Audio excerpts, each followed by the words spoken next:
আখিরাত লাগে করো কিছু কাজ, ছাড়ো দুনিয়ার মায়া। প্রভুর শরণে ক্ষয় করে দাও তোমার দেহ আর মন। পথিকের দেশে হয়েছে তোমার বেদনায় আগমন। সব কিছু ফেলে চলে যাবে তুমি, আসিলে মরণক্ষণ, আসিলে মরণক্ষণ। শূন্য হাতে এসেছিলে ভবে, শূন্য হাত চলে যাবে।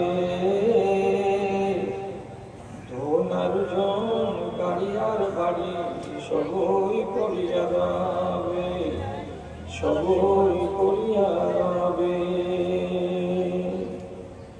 ছেলেরা তোমায় কবরে শোয়াবে, পরায় বস্ত্র সাদা কাফন। পথিকের দেশে হয়েছে তোমার এ ধরায় আগমন। সব কিছু ফেলে চলে যাবে তুমি, আসিলে মরণক্ষণ গো, আসিলে মরণক্ষণ।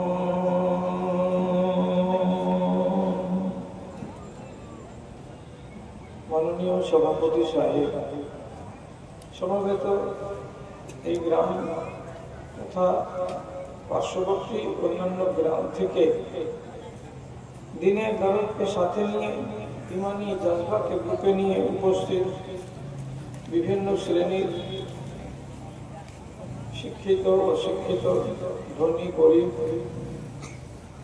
ছোট ও বড় আমার প্রাণের ভাই ও বন্ধুগণ, তথা মজলিসের এক পাশে আড়ালে স্ক্রিনের সামনে শান্তশিষ্টভাবে বসে থাকা অবলা সরলা আমার স্নেহের মা ও বোনেরা, আল্লাহ শুকরগুজারি করছি এবং তার সংক্ষিপ্ত হামদোসানা জানিয়েছি যে মহান আল্লাহ তাআলা এই গ্রামের এই ভূমিতে দীর্ঘদিনের ব্যবধান ঘুচিয়ে আর একবার মরণের আগে হাজিরি দেওয়ার সুযোগ দিয়েছেন। বহুদিন হলে এসেছিলাম, সেই লম্বা ব্যবধানকে ঘুচিয়ে আবার আজকের দিনে আপনাদের সামনাসামনি হওয়ার সুযোগ পেয়েছি। আমি কিছু বলবো বলে এসেছি, আপনি কিছু শুনবেন বলে এসেছেন। আমি যে কথাগুলো বলবো সেগুলোতে আমি কোনো খেয়ানত করব না। আপনি যে কথাগুলো শুনবেন সেই কথাগুলোকে গ্রহণ করবেন এমন মানসিকতা নিয়ে এসেছেন। আপনিও কোন রকমের খেয়ানত করবেন না। তাহলে আমাদের দুজনেরই বাসনাটা ভালো এবং সুন্দর।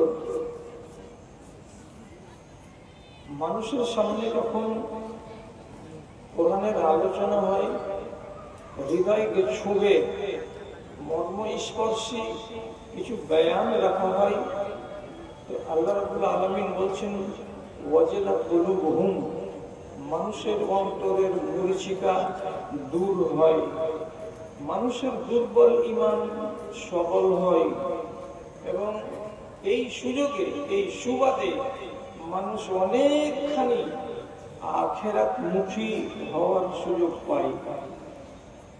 তাহলে এই সুন্দর সুযোগকে কাজে লাগাই। যারা যারা কিছু লোক উঠে গেলেন, ঠিক আছে, চলে গেলেন, আপনার আর প্রয়োজন নেই, ভালো কথা। যারা আছেন তারাকে অনুরোধ করে বলছি কিছুক্ষণ সময় দেন। রোজ রোজ এই অনুষ্ঠান হবে না, কালকে চেষ্টা করলেও যে হবে তাও হবে না। আবার কবে নৌজওয়ান কমিটি খরচ করবে শক্তি, টাকা পয়সা তো হবে। তো এই সুযোগটাকে একবারে হেলায় নষ্ট না করে দু চারটা কথা বলে শুনুন, আল্লাহ যদি আমাদের এর দ্বারাই উপকৃত হওয়ার সুযোগ দেন। রব্বুল আলামিন বলছেন, মানুষের সামনে তার হিসাবের দিন কাছিয়ে চলে এসেছে, তবুও সে গাফেল, অসচেতন, নাকে তেল দিয়ে ঘুমাচ্ছে। একবার ভাবে না আমার কাছে যে আমার মুনিব হিসেব নিবেন, এই ব্যাপারে আমি একটু চেতন হই।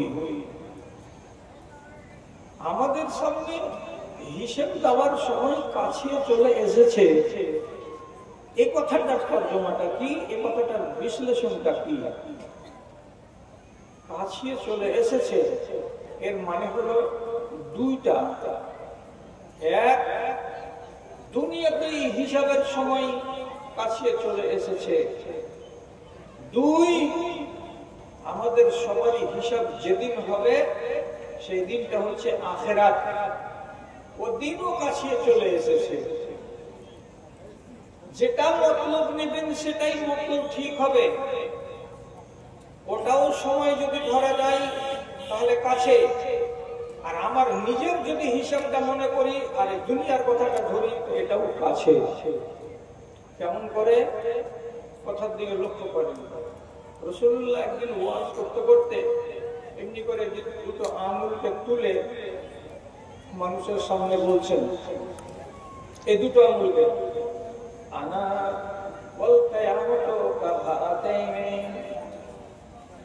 আমি এবং কিয়ামত এই আঙুল দুটোর মতো, আমি এবং কিয়ামত এই আঙুল দুটোর মতো। এর মানেটা কি?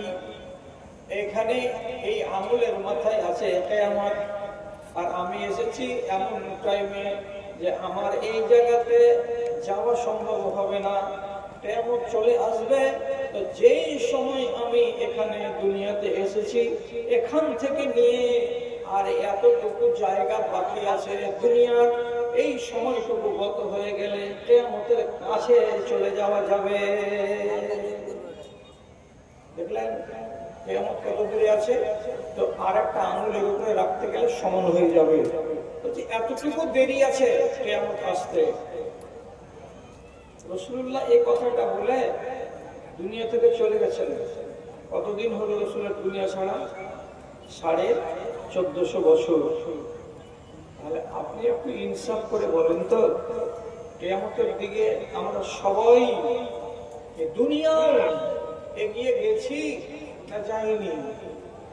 আর কতদিন তাহলে বাকি আছে এই দুনিয়াটা নষ্ট হতে, যে ওই দিন চলে আসবে সামনে, কিয়ামত কায়েম হয়ে যাবে। আর যেমনি কিয়ামত কায়েম হয়ে যাবে, সেই দিন আপনাকেও হিসেবের জন্য দাঁড়াতে হবে, আমাকেও হিসেবের জন্য দাঁড়াতে হবে। তাহলে যদি এইটা মতলব ধরা হয়, তো এই দিনটা কাছে আসতে আর বাকি নেই, অল্প কিছু বাকি আছে। এটা একটা হলো। আরেকটা তর্জমা, মানুষের হিসাবের জন্য সময় কাছিয়ে চলে এসেছে, কিন্তু মানুষ খেয়াল করে না। কি মানে? এর মানে হলো এই, কতদিন বাঁচবেন আপনি, আমি কতদিন বাঁচবো? রাসূলুল্লাহ সহিহ হাদিসে বলছেন, আমার উম্মতি মা বাইনা 60 ইলা 70, আমার উম্মতিদেরকে আল্লাহ রাব্বুল আলামিন বয়স দান করেছেন 60 থেকে 70 বছর। এর ভেতরেই আমিও চলে যাব, এর ভেতরেও আপনি চলে যাবেন। কাল্লা মান ইয়াতাজাওয়াজ, খুবই কম মানুষ 70-কে পার করে 75-এ যায়, 80-তে যায়, 85-তে যায়। বেশিরভাগ মানুষগুলো কি হয়, এই 60-এর মধ্যে, 65-র মধ্যে, 70-এর মধ্যে দুনিয়া থেকে চলে যায়। আল্লাহ রাব্বুল আলামিন এই উম্মতের বয়স নির্ধারণ করেছেন কতটি? বলছে 60 থেকে 70 বছর। তাহলে তো যেতে হবে 60 থেকে 70 বছর যদি বয়স হয়, আমাদের নবীর উম্মতের। তাহলে আপনার বয়স কত? এখানে এক ভাই, আবার 72 লোক বসে আছেন, একগুলো যাদের বয়স আমার থেকে বেশি। আমার বয়স 66 গড়ছে। 66 আমি পা দিয়েছি। আমার থেকে কিছু মানুষ বেশি আছেন এখানে, যারা হয়তো 70 বছর পেয়ে গেছেন। যদি রাসূলুল্লাহর কথাটার দিকে একটু নজর দিই, কথাটা কি মনে থাকবে আপনাদের? খেয়াল করে দেখুন তো। রাসূলুল্লাহ 63 বছর বয়সে দুনিয়া ছেড়ে দিয়েছেন। আবু বকর সিদ্দিক 65 বছর বয়সে দুনিয়া ছেড়ে দিয়েছেন।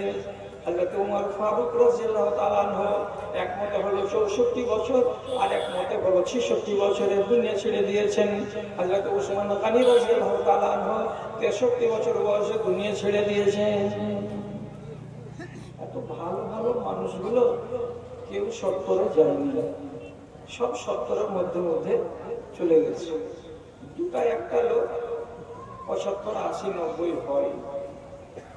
তাহলে আপনি যদি এই হাদিসটাকে 10টা মিনিটের জন্য নিজের গায়ের উপরে ফিট করেন, তাহলে বলেন আপনি আর কয়দিন আছেন দুনিয়াতে? যদি 65 হয়ে যেয়ে থাকে, 70 পাই, 5 বছর আছি। যদি 67 বছর বয়স হয়, তাহলে আর 3টা বছর দুনিয়াতে আছি। তো যেমনি আমি মরে যাব, তেমনি তো আমার হিসাব শুরু হয়ে যাবে। তাহলে আমার হিসাব কি কাছিয়ে আসেনি? জি, আমার হিসাব কাছিয়ে চলে এসেছে। আল্লামা নববী এত বড় একজন মুহাদ্দিস, তিনি বলছেন আমি মনে মনে স্থির করলাম মুসলিম শরীফের ব্যাখ্যা লিখব 100 খণ্ডে। আল্লাহু আকবার, 100 খণ্ডে। হাফিজ ইবনে হাজার আসকালানী রাহমাতুল্লাহ আলাইহি বুখারীর ব্যাখ্যা লিখেছেন 14 খণ্ডে, আর তিনি বলছেন আমি মুসলিম শরীফের ব্যাখ্যা লিখব 100 খণ্ডে। কত বড় আলেম! তাকে আরেকজন কেউ বলল, জনাব এত লম্বা চওড়া যে বই লিখবেন, তো কেউ পড়বে কি? পড়ার লোক কম হবে, ছোট করে লেখেন। তিনি ছোট করে লিখলেন। এইবার প্রশ্নটা কেন আনলাম, কথাটা কেন আনলাম? ইমাম নববীর মতো বিদ্যান ইলমের সাগর, এত বড় আলেমটা 40 বছরে জুটল না, তার আগেই দুনিয়া ছেড়ে চলে গেলেন। কি বলছেন? 60 কি যাবে সবাই? সব যাবে না। আপনি আলেমে দ্বীন, যেটা আপনার কাছে প্রিয়, তাকে জিজ্ঞেস করবেন, মনের তাসাল্লি হবে। আল্লাহ পাকের রাসূল সাল্লাল্লাহু আলাইহি সাল্লাম একদিন হযরত মুআজ রাদিয়াল্লাহু তাআলা আনহুকে ডেকে বলছেন, মুআজ তোমার মতো হালাল কেউ জানে না, মুআজ তোমার মতো হারাম কেউ বুঝে না। তুমি যত হালাল চেনো, আর তুমি যত হালাল চেনো, হারাম চেনো, কোন সাহাবী আমার তোমার মতো হালাল হারাম চেনে না। তুমি এত বড় বিদ্বান, তুমি এত বড় ফাকিহ, তুমি এত বড় আলেমের আলেম। তারপরে নবীজি বলছেন, ইন্নাহু সায়াকুনু মুকাদ্দামান রাতওয়াতিন আও রাতওয়াতাইনি। কিয়ামতের দিন পৃথিবীতে যত আলেম হবে, যত আলেম আছে, যত নামের আলেম, ছোট হোক আর মেজ হোক আর সেজ হোক আর বড় হোক, শাইখুল হাদিস হোক, সদর সাহেব হোক, যেই হবে না কেন, আল্লাহ পাকের নবী বলছেন সারা দুনিয়ার আলেমদের আগে হেড মুদাররিস হিসাবে কে? মুআজ বিন জাবাল রাদিয়াল্লাহু তাআলা আনহু 15 হাত দূরে আগে আগে হাঁটবেন, আর সমস্ত দুনিয়ার আলেমেরা তার পিছনে পিছনে অ্যাসিস্ট্যান্ট হয়ে হাঁটবেন। এত বড় আলেমটা, এত বড় বিজ্ঞানটা, এত একজন নাম করা সাহাবী, তিনি 38 বছর বয়সে দুনিয়া ছেড়ে চলে গেছেন। হিসেব কাছে আসেনি আপনার? যদি বলেন হ্যাঁ মৌলানা সাহেব, হিসাব কাছিয়ে চলে এসেছে, তো তাহলে এবার আপনাকে আদবের সাথে বলছি, ধর্ম আর কতদিন বিক্রি করবেন? ধর্ম কিনে নেওয়ার টাইম কি আপনার হয়নি? ধর্মকে বেচবেন আর কতদিন? ধর্মকে আঁকড়ে ধরবেন কবে? এই প্রশ্নের জবাব কে দিবে আমাকে সামনাসামনি? কেন বললাম এমন প্রশ্ন? কিছু বাবাজি কবরে যাওয়ার টাইম হয়ে গেছে, এখনো হালকা দরের নেশা খাওয়া বাদ দেয়নি। আল্লাহ রহম করে যে মুখ দিয়ে বৃষ্টির তেলাওয়াত বেরোয়, সেই মুখখানা দিয়ে যদি হারাম জিনিসের গন্ধ বেরোয়, আপনি বলুন তো আপনার তিলাওয়াত গুলো কি আল্লাহর ফেরেশতা লিপিবদ্ধ করার জন্য আপনার ঘাড়ের কাছে এসে দাঁড়াবে? কবে ছাড়বেন এটা? এই যে পুরো সমাজটা ক্যান্সারে আক্রান্ত। তার মানে 100টা লোকের ভেতরে 80 জন লোক হচ্ছে নেশাখোর। নেশা কোনগুলো ছোট, কোনগুলো বড়। নেশা থেকে উঠে আসলেন না, অথচ আল্লাহ তাআলা 3 বার আয়াত নাযিল করেছেন নেশা। প্রথমে একটু নরম করে, তারপরে একটু গরম করে, তারপরে শেষের বেলায় চরম গরম করে আয়াত দিয়েছেন। আর দেওয়ার পরে বলেছিলেন তোমরা ছাড়বে না ছাড়বে না জবাব দাও। তোমরা এই জিনিস থেকে নিজেকে দূরে সরিয়ে রাখবে না রাখবে না জবাব দাও। হযরত উমর বলেছিলেন ইনতাহাইনা ইয়া রাব্বে, ইনতাহাইনা ইয়া রাব্বে, হে মালিক ছেড়ে দিলাম, জীবনের মতো ছেড়ে দিলাম, আর কাছে যাব না। শেষে আল্লাহ রাব্বুল আলামিন সমস্ত মক্কার আর মদিনার সেই যুগের যত মুসলমান ছিল সবাইকে ডেকে বললেন, বাবা বোনেরা আমার কথাকে অমান্য করবে না। কি বলছি আমি? রাসূল বলছেন তোমাদের সামনে আমি কয়টা বাসনকে হারাম করব, বাসন কুসুমগুলোকে হারাম করব। তো কি কি হারাম করেছেন? আনি দুব্বায়ে ওয়াল হামতামে ওয়াল নাকিরে ওয়াল মুজাফফাতে, 4 রকমের বাসনকে আল্লাহ রাব্বুল আলামিন হারাম করে দিলেন। আরবের লোকেরা 4 প্রকারের বাসনকে তোমরা ব্যবহার করতে পারবে না। ঠিকই খেজুরের গাছের গুঁড়িকে কুড়ে কুড়ে এগুলো বাসন বানাতো, এই একটা। এগুলো বাসনকে তারা পাথরকে কুড়ে বানাতো, এই একটা। আর একটা বাসন হলো কি, যদি লাউ বা যাকে আমরা কদু বলি, কদু যদি পেকে যায়, পেকে যাওয়ার পরে মুখটাকে কেটে ভিতরের আঁশগুলোকে বের করে ফেলে দেন, তো এটা একটা বাসন। এবং যে কোনো বাসনের পেছন দিকে আলকাতরা লাগানো হয় এমন বাসন। রাসূলুল্লাহ বললেন 4 প্রকারের বাসন তোমরা বাড়িতে রাখিও না। কেন রাখবো না? নবীজি বলছেন নেশা এমন খারাপ জিনিস, তুমি যদি আজকে ছেড়ে দাও নেশা, আর 2 দিন পরে যদি তোমার বল্লালপুরের বাজারে কোন একটা দোকানের সামনে তোমার পায়ের তলায় একটা পুড়িয়া পড়ে থাকে, যে পুড়িয়াটা ফাঁকা, ওতে কিন্তু তামাক নাই, আর তার গায়ে লেখা আছে বলবান ছাপ, দেখতে গেলে ভিতরটা রিপ রিপ করে উঠবে। আহারে এই পকেটের ভেতরে আমি এই খৈনির প্যাকেটগুলো কত যে রেখেছিলাম, চুন ভরা থাকে, রেডিমেড খৈনিকে হাতে দিলাম, কচলালাম আর খেয়ে নিলাম, কত যে মজা করেছি, আর চোখের সামনে পড়ে আসে, জিটা যেন বিষ বিষ করে উঠলো। আরেকবার যদি পেতাম আমি, তো আপনার মনটা যেন বিষিয়ে না উঠে, আপনার পুরাতন ব্যথাটা যেন জেগে না যায়। তার জন্য নবীজি বলছেন ওই বাসনগুলোতে তোমরা মদ ভিজিয়ে ভিজিয়ে রাখতে, ওই বাসনগুলোতে তোমরা মদ ঢেলে ঢেলে পান করতে। তার জন্য এগুলোকে সব হারাম করে দেওয়া হলো। না রাহে বাঁশ, না বাজে বাঁশুরি। আপনি কবে ছাড়বেন এটা বলেন? 100% লোক আমাদের শেরশাবাদ জাতি, 20টাকে বাদ 80টা লোককে দেখা যাচ্ছে নেশাগ্রস্ত। কেউ বিড়ি খায়, কেউ সিগারেট খায়, কেউ কম্বু ডিলাম জর্দা দিয়ে পান খায়, কেউ ভুল না করতে গেলে ওর পিছন দিক দিয়ে ময়লা বের হয় না, কোনো মানুষ বোতলকে ঢেলে উল্টিয়ে খায়, কোনো মানুষ ডেনরাইটের আঠাকে কিনে ন্যাকড়ার ভিতরে চেপে নাকে টেনে নেশা করে, কোনো ছেলে পেলে বলছে দুনিয়াটা হলো রেডিমেড, অতএব সব জিনিস হবে রেডিমেড। ডিজিটাল ইন্ডিয়াতে ডিজিটাল নেশা, সেটা হলো কি, পুরিয়া কিনো, আর একটাকে আর একটার ভেতরে ভরো, আর ভরার পরে এমনি করে ভাজাও, আর ভাজার পরে ফলারে ঢালো। চলছে শেখর, তিরঙ্গা, গুটখা, মধু, 5000, 8000 খেতে আছে। 100টার ভেতরে 80টা লোক যে কোনো ধরনের নেশাতে ডুবে আছে, আর বাকি 20টা মানুষকে আল্লাহ তাআলা নেশা থেকে বাঁচিয়ে রেখেছেন, কিন্তু অন্য রোগে আবার ফাঁসিয়ে রেখেছেন তাকে। তাহলে আপনি কি বিশ্বাস করেন না যে আপনার হিসাবের দিন কাছে চলে এলো? কেউ ধর্মকে কেনার জন্য বাড়ি থেকে বেরিয়ে বছরকে বছর গত করে দিচ্ছে, আর আপনি সুখে বাড়িতে খেতে পাচ্ছেন। ধর্ম আপনার বাড়িতে আছে, বাড়ির পাশে জামে মসজিদ, সেখানে জুমাতে গেলেই আপনি ধর্মের জ্ঞান পাবেন, অথচ আপনি ধর্মকে বলে তুলে নিতে পারলেন না। একটা কথা বলবো কি, একটু খেয়াল করেন তো। একজন সাহাবীর নাম বলছে, তার নাম সালমান ফার্সি।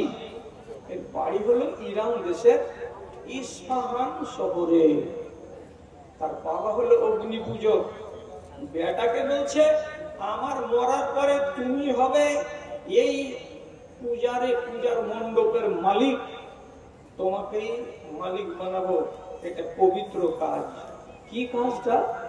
ওর দরবারে সারাদিন 24 ঘন্টা আগুন জ্বলতো, দাও দাও দাও দাও দাও দাও করে। লেবার রাখা থাকতো লক্ষ্মী দেওয়ার জন্য। 1 মিনিটের জন্য যদি আগুন নিভে যায়, চামড়া তুলে দিবে লেবারে, তুই আমার খোদাকে নারাজ কেন করলি যে আগুন নিভিয়ে গেল। দেখে থাকতে হবে চকচক করে আগুন যেন 24 ঘন্টার ভেতরে 1 মিনিটের জন্য না নিভাই। এটা ছিল অগ্নি পূজক। বিশাল জমি ছিল সালমান ফার্সির বাবার বাড়ি থেকে 10 কিলোমিটার দূরে। ওখানে গেল। একদিন বলছি, বেটা আমি আজকে যেতে পারবো না সেই কামাত বাড়িতে, আজকে তোমাকে যেতে হবে কামাত বাড়িটা দেখে আসো সারাদিন কি হলো কি না হলো। সালমান ফার্সি গেলেন। যাওয়ার পরে বাপের জমিদারির পাশে ছোট্ট একটা কামরা, ওখানে গিয়ে যদি দেখছেন তো 10-12 জন লোক কি করছে। কি করছ কি করছ? ওদের যখন কাজ শেষ হলো তখন কি করছিলা তোমরা? ঘটনা যে তুমি এই লোকটা যে গায়ে ছেলেটা শেষ করো না। তো বলছে আমরা নামাজ পড়ছিলাম, ইবাদত করছিলাম আল্লাহ। সাথে সাথে সালমান ফার্সি বলছে, ইন্না দীনাকুম আহাব্বু ইলাইয়া মিন দীনি আবি। আমার বাপের দিন যেটা আমি জানি, সে ধর্মের চাইতে তোমাদের ধর্মটা বড্ড ভালো। আমাকে ভালো লাগলো। তারপরে বলছে, আচ্ছা আপনাদের ধর্ম কিছু শিখবো তো কোথায় পাবো? তো বলছে, আমাদের এখান থেকে সিরিয়া আছে হেডকোয়ার্টার, ওখানে যেতে হবে, তাহলে এই ধর্ম সম্বন্ধে সবকিছু জানা যাবে। বাপকে যে ফাঁকি দিয়ে আর পার পাবে না। তো বলছে, ভাইজান আমি সিরিয়া যাব। কেন? আমাদের জমির পাশে যে লোকগুলো আছে খ্রিস্টান, এদের ধর্মটা আমাকে ভালো লেগেছে, আমি ওদের ধর্মের জ্ঞান নিব। বাপ আতঙ্কিত হয়ে গেল যে ছেলে হাতছাড়া হয়ে যাবে, পায়ে বেড়ি লাগিয়ে দিল। 8 দিন হলো না, পায়ের বেড়িকে খুলে দিয়ে রাতারাত চলে গেল আবার ওই জায়গায়, আর ওই কাফেলার সঙ্গে চলে গেল সিরিয়া। টানা 4 বছর একটা রাহেবের কাছে থাকলো। শিখলো কি? গাধার ডিম। কিছুই শিখা হলো না, খালি সেবা করা হলো। মরবার পরে বলছে, হুজুর আপনি তো মরে যাচ্ছেন, আমি যে কিছু শিখবো বলে এসেছিলাম, তো শিখা তো হলো না, তো কোথায় যাবো আপনার মরার পরে? দম যাচ্ছে পাদ্রীর। তখন বলছে, বাবা এখান থেকে দক্ষিণ দিকে একটা জায়গা আছে 150-200 কিলোমিটার দূরে, জায়গাটার নাম হলো নাসিবাইন। নাসিবাইনে চলে যাও, ওখানে একটা পাদ্রীকে পাবে, ওর কাছে গিয়ে তুমি ধর্মের জ্ঞান পাবে, এখানে আর তুমি থাকিও না। চলে গেল নাসিবাইন। এখানকার পাদ্রী 1.5 বছর পর মরছে। তখন ফের সালমান ফার্সি বলছেন, আপনি যে মরে গেলেন, তা আমাদের দিন সম্বন্ধে কিছু জানা হলো না, তো কিছু বলবেন না আপনি? তখন এই পাদ্রী ওকে বলছে, বাবা যদি ধর্মের খোঁজ ভালো করে নিতে চাও এখানে আর থাকিও না, দক্ষিণ দিকে চলে যাও, একটা শহর তার নাম হলো আমুরিয়া, আমুরিয়াতে যাও, ওখানে একটা পাদ্রী পাওয়া যাবে, ওর কাছে গিয়ে তুমি দিন শিখে নিও, এখান থেকে তুমি চলে যাও। আমুরিয়া গেল, এখানে 2 বছর কাটালো, কাটার পরে এও মরতে বসলো, এই বলছে কি যে এখানে তুমি থাকিও না, চলে যাও, আরেকটা দক্ষিণে শহর আছে তার নাম হলো হিমস, হিমস শহরে চলে যাও। হিম শহরে গেল, যাওয়ার টাইমে যে লোকগুলোর সাথে যাচ্ছিল সেই লোকগুলো বদমাশি করে তার মাল ছিনিয়ে নিল এবং তাকে এরা গোলাম বানিয়ে দিল, তাকে এরা দাস বানিয়ে দিল যে তুমি আমাদের হাতে বন্দী, সুতরাং তুমি আর স্বাধীন নও। হিমস গেল, আর যাওয়ার পরে 3 থেকে 4 দিন থেকে মদিনার কুরাইজা বংশের ইহুদিরা মার্কেট করতে এসেছিল হিমসের বাজারে, এদের হাতে অল্প টাকাতে বিক্রি করে দিল কাকে, তো সালমান ফার্সিকে। ওখান থেকে তিনি চলে এলেন কোন জায়গায়, বনু কুরাইজা নামক গ্রামে। যেদিন আমুরিয়া শহর ছেড়ে আসে সেদিন ওইখানকার পাদ্রী বলেছিল, যে ধর্ম তুমি খুঁজে বেড়াচ্ছ সেই ধর্ম এখানে পাওয়া যাবে না, এমন একটা জায়গায় তোমাকে যেতে হবে যার 2 পার্শ্বে আছে বড় বড় খেজুরের বাগান এবং তার চারিদিকে আছে পাহাড়, আর সেই পাহাড় খেজুরের গাছ বেষ্টিত একটি সমতল ভূমি, সেই ভূমিতে পাওয়া যাবে একজন আল্লাহর বান্দাকে, আমি তাওরাত পড়ে জানতে পেরেছি তিনি হবেন শেষ নবী, তার কাছে ধর্ম পাওয়া যাবে যেটা তুমি খুঁজছো, তাছাড়া কাউরি কাছে পাওয়া যাবে না। এবং তোমাকে বলে দিচ্ছি সেই নবীকে চিনতে গেলে ভালো করে মাথাতে রাখো, ওই লোকটা সাদকা খায় না, দান নিবে, আতিয়া নিবে, সাদকা খাবে না। দুটো হলো, 3 নম্বর তার ঘাড়ের কাছে পেছন দিকে পায়রার আন্ডার সমান মাংসপিণ্ড বেড়ে আছে, এটা হলো নবুয়তির পরিচিতি। 3খানা জিনিস যদি দেখতে পাও তো ওরই পায়ের তলাতে পড়ে দিন খোঁজ করি, ওখানে দিন পাবে, তাছাড়া কোনো জায়গায় তুমি আমাদের পিছনে ঘুরে ঘুরে ঘুরে ঘুরে দিন পাবে না।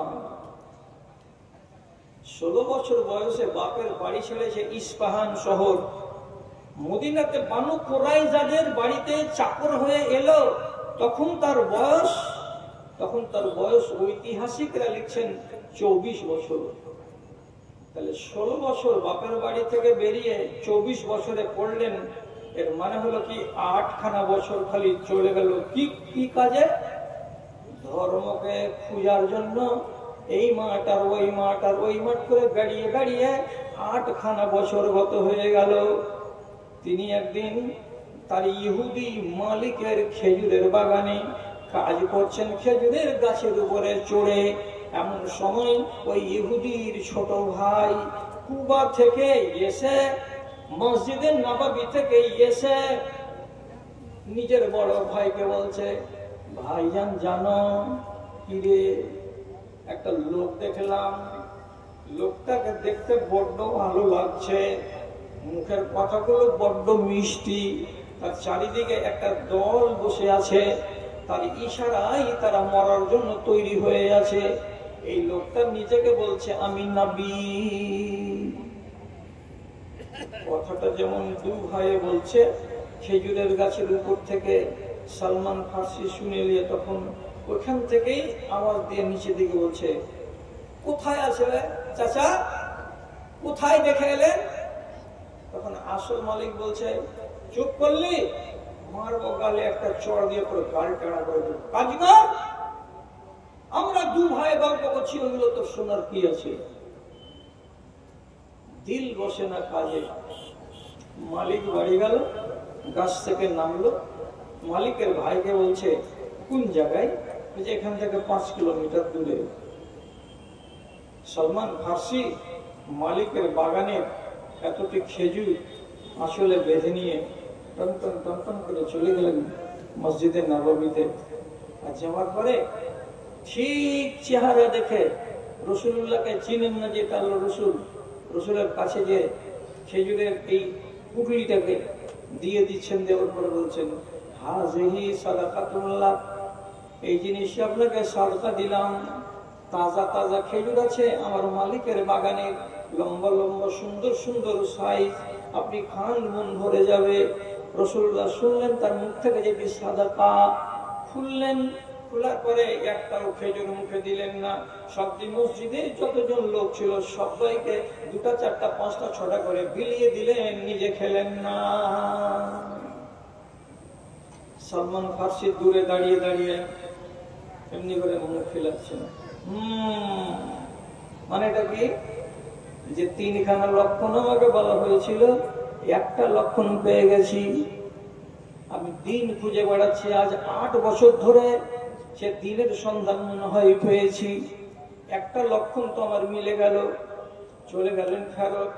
তারপরের দিন আবার বিকেল বেলায় এতটি খেজুর আবার গামছাতে করে নিয়ে এসে নবীজির কাছে সামনে রেখে দিয়ে বলছেন হাজিহি হাদিয়াতুন লাকা, এই জিনিস আপনাকে তোহফা দিলাম, আপনাকে দান দিলাম, আপনি এটাকে গ্রহণ করেন, এটি খান, আপনি ভালো লাগবে। যখন রাসূলুল্লাহ শুনতে পেলেন এটা সাদকা নয়, এটা হলো দান, এটা হাদিয়া, হাদিয়াকে কবুল করা যায়, তখন তিনি সাথে সাথে একটা খেজুরকে ফাড়লেন, বিচিটাকে ফেলে দিয়ে মুখে চাপিয়ে খেলেন। খাওয়ার পরে বললেন বড্ড সুন্দর খেজুর।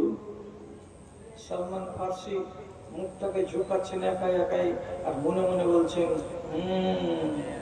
ঠিক যেটা আমাকে বলা হয়েছিল, 2টা তো মিলে গেল। 3 নম্বর, তিসরা দিনের দিন আবার চলে এসেছে দিনের বেলায়। রাসূলুল্লাহ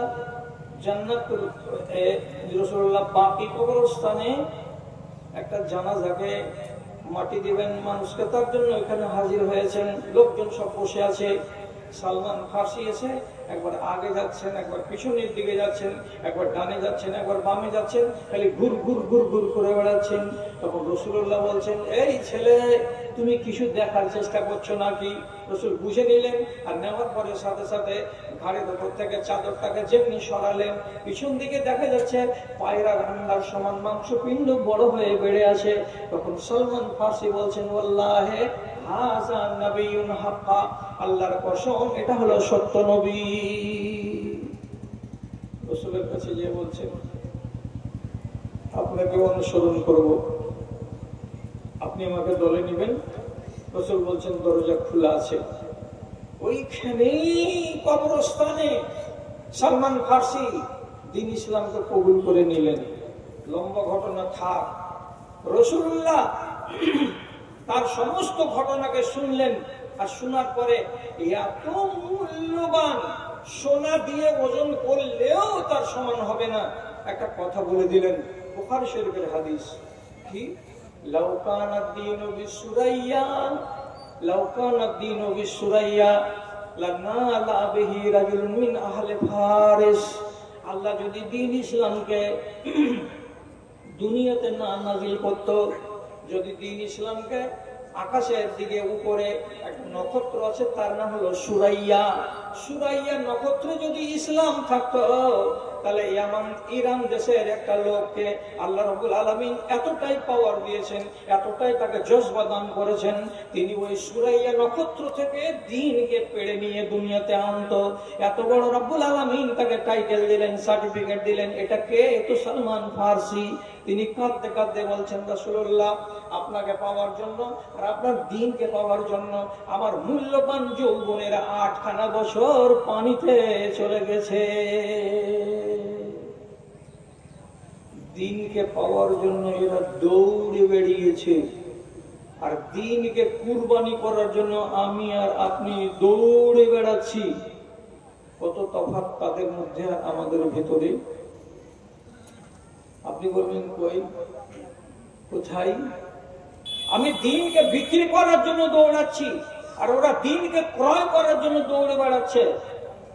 এগুলো কাকে আমি শোনাবো, কাকে বুঝাবো? যখন নবীজি আসেননি তখন কাবার দেয়ালে হিলেন লাগিয়ে দিয়ে আমর ইবনে যায়েদ বলে এক সাহাবী, তিনি শুধু সিজদা দিচ্ছেন রুকু নাই, আর কিয়াম নাই, সূরা নাই, কোনো দোয়া নাই, শুধু মাঝে মাঝে মাঝে মাঝে কপালটাকে জমিনে ফেলছেন আর সাজদা দিচ্ছেন, আর দিয়ে মাঝে মাঝে মাঝে মাঝে উপর দিকে হাতটাকে তুলে দিয়ে বলছেন, ইয়া রাব্বে লা আদরি কাইফা আ'বুদুকা, হে আসমানের মালিক, আমি হলাম ইব্রাহিম নবীর শেষ মানুষ, তাওহীদকে অল্প করে জানি, কিন্তু দিন ইব্রাহিম মিটে গেছে, কেমন করে তোমাকে ডাকতে হবে জানি না, কোনটা দোয়া বলতে হয় তাও আমি জানি না, এভাবে কপালটাকে জমিনে ফেলছি আর একবার করে তোমার নাম নিচ্ছি, তুমি আল্লাহ, তুমি আল্লাহ, তুমি আল্লাহ। যদি এটা কবুল হয় আল্লাহ কবুল করো, আর না হলে সত্য দিন কোথায় আছে আমার সামনে এনে দাও। আল্লাহ, তখন ইসলাম আসেনি। টিভি আছে, টিভি আছে, টিভির সামনে ওকে দেখান, দেখান, এই টিভিওয়ালা, এই মেয়েটাকে দেখান। একটা ছোট্ট বাচ্চা হারিয়ে গিয়েছে, নাম হচ্ছে তার তামান্না, গ্রামের পরিচয় দিতে পারে না, তো কার ছেলে আছে অবশ্যই তার মা হয়তো জানতে পারছেন, তো মেয়েটা স্টেজে আছে, আপনি এসে নিয়ে যান। নাম হচ্ছে তামান্না, তার গ্রামের বাড়ি বলতে পারে না, স্টেজে আছে, কার আছে অবশ্যই তার হয়তো মা বুঝতে পারছেন যে আমার ছেলে আমার কাছে নাই, আপনি নিয়ে যাবেন।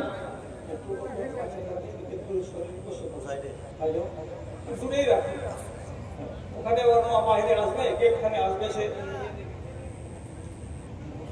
আল্লাহ না করে যে ওর মা হয়তো হারিয়ে গেছে।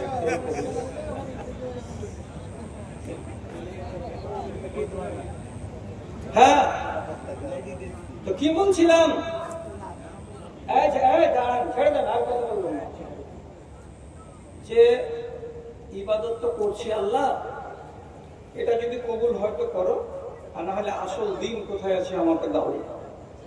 কে বললো চলে যাও মিশরের দিকে, দিন পাওয়া যাবে।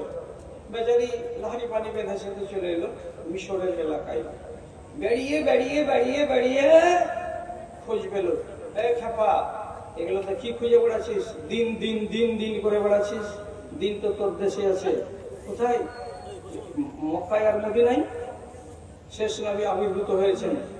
আবার এই লোকটা কেমন, একই দস্তরখানে, রসুলের বয়স ধরেন 25 বছর, তখন খাবার খেতে বসেছে, তো ওই টেবিলে ছিল মাংস, রসুলুল্লাহর সামনে বলছে যাইদ ইবনে আমর, আমি এই মাংস খাবো না। কেন? এরা আল্লাহর নামে জবে করে না, এরা পুতুলের নামে জবে করে, মাটির খোদার নামে জবে করে। রসুল আগে থেকে চিনতেন কিন্তু লোকটাকে, কিন্তু 40 বছর বয়স হলো তখন নবী হলেন, আর তার আগে আগে দিন খোঁজ করার জন্য বেচারি চলে গেছে মিশরের এলাকায়।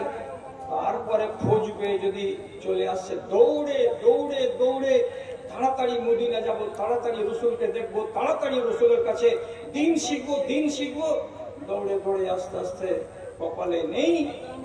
মদিনা থেকে 3-4 দিন আগেকার রাস্তা দূরে ছিল, এমন কোন জায়গাতে কিছু ছিনতাইকারী লোক তার মালটিকে ছিনিয়ে নিল, আর ওই যাইদ ইবনে আমরকে মার্ডার করে দিল।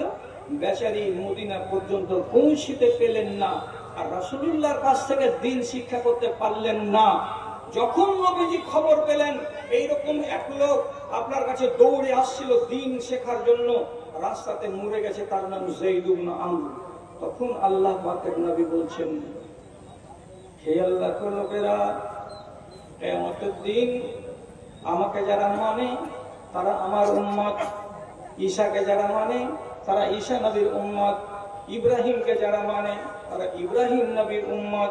কিন্তু এই লোকটা কাউকে ঠিক করে মানতে পারেনি, ইব্রাহিম নবীর দিনকে পাইনি ঠিক করে, তার জন্য তার উম্মত নয়, আমাকে পাইনি এই জন্য সে আমার উম্মত নয়।